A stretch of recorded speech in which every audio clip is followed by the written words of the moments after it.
So in terms of this survey I'm going to be talking about today, here's just a little bit on the methodology. You can see that the surveys were conducted between late March and early July.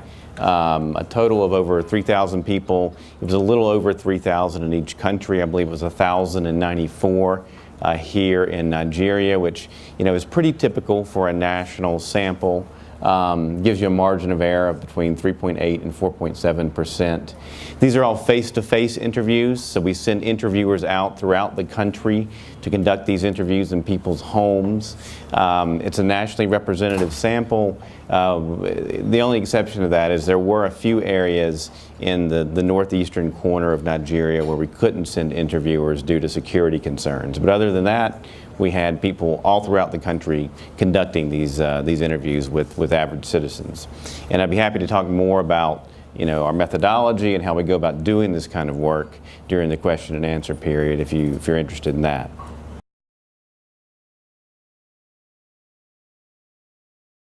So we have 10 targets within Goal 4, and it provides a nice map forward. But when I'm showing the 17 overarching goals again, and one thing that I'm intrigued by is even though quality education is here, as I look at many of these other goals within the broader structure, I'm seeing a lot of goals that have relationship to education.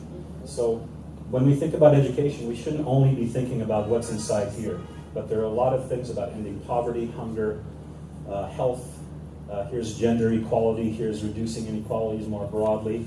There are many, I think I've counted somewhere in order, maybe 10 of these have direct relevance to education. So it will do us well to take a close look at what's going on in here, but we want to make sure that we're applying sort of some attention to some of these other areas as well.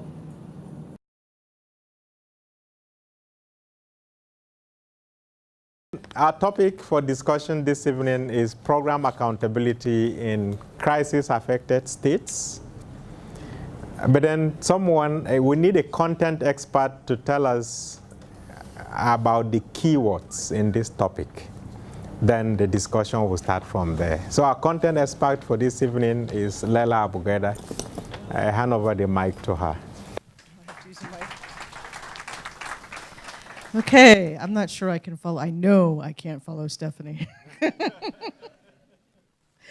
Conflict. Let's start with what are conflicts. First, I think that there's no one in this room who hasn't experienced conflict in some way, shape, or form.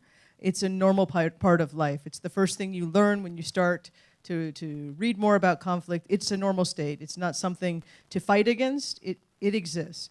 As an example, we all have conflict at home in our families. We have had conflict. There's political conflict. There is conflict intrastates and interstates, meaning with different countries versus inside of a country, a civil conflict. Religious conflict. There is increasingly, in this time of the world, there is social conflict having to do with changes in standards and social norms. So all of these things are absolutely normal and shouldn't be seen as something negative or something shameful. I can't think of a single country that hasn't had some conflict at some point.